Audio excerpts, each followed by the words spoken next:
Hello, my name is Christian Angel Rea, and this is my presentation, my language and culture contact presentation for the month of March, for the month of February and March. So, going into this, I was looking into a variety of different things. Some things I found rather interesting, and I just had to think about what I wanted to present on. Some of the things I found were Sábado Gigante, which is a Spanish game show which came on for every Saturday for over 50 years. Despierta America, which is a weekly talk show that comes on every morning on the Univision channel. Duolingo, which is a tool used to learn any type of language that you really want to learn, which including Spanish.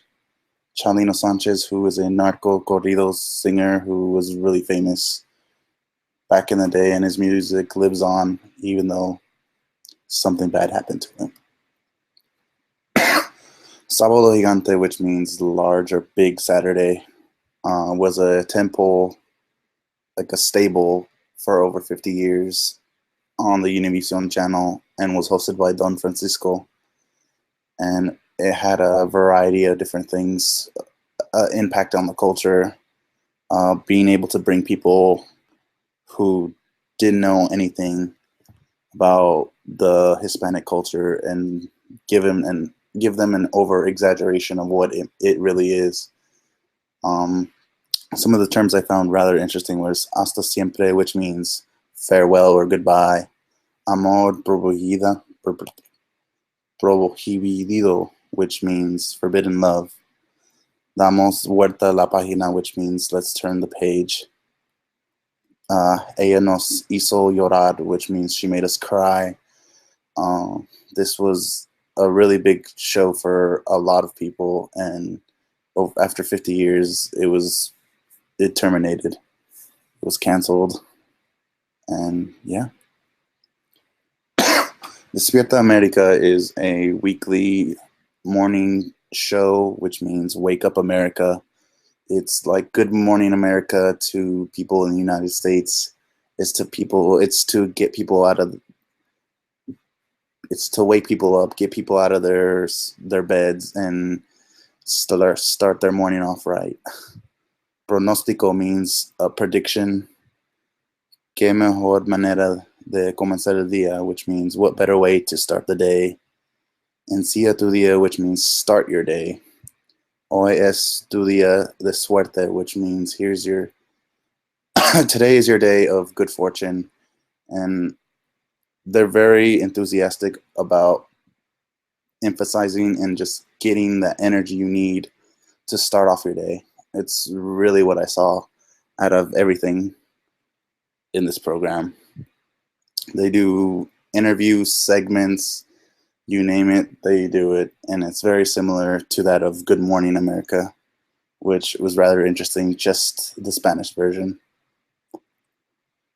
Duolingo is an application on your iPad, iPhone, computer. It is a tool used to learn Spanish or any other language that you need to. What I thought was interesting was that you're able to pick a goal and set that goal to complete it. You can set a minimum of 20 minutes, 30 minutes to see how well you progress amongst the language. Some of the terms, even though that they weren't that difficult, what I found rather interesting was la agua, which means the water, el come pan, which means he eats bread, ella bebe leche, which means she drinks milk, el niño, which means the child, la mujer, which means the woman.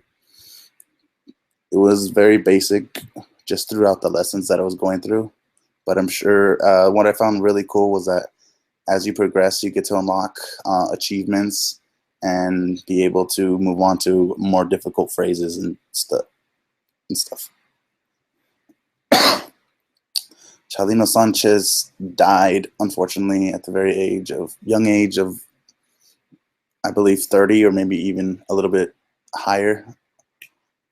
His music is based off of in Mexican culture is narco corridos. Usually corridos emphasize violence, drugs, money, and power, and all those terms.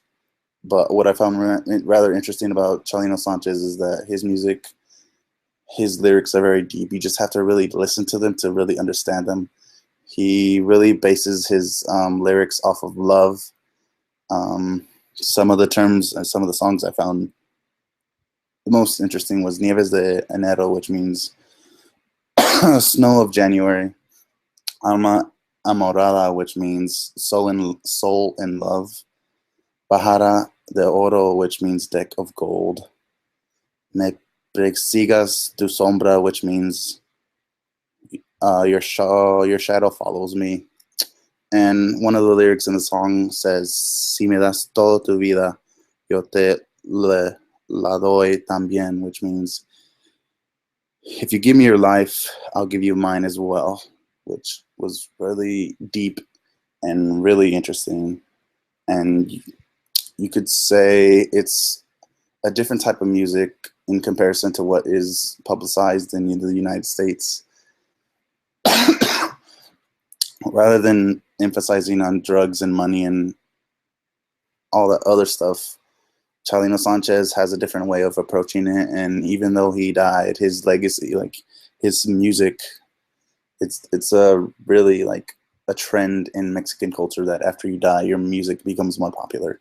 You can compare him to, let's say, a Biggie. Biggie, his music was good during that time, but as soon as he died, like his music lived on. And you could say the same about Chalino Sanchez. Like, even though he died, his music and his lyrics live on through the words that he put into them. And I found that the most interesting. So yeah, that is my presentation. Thank you.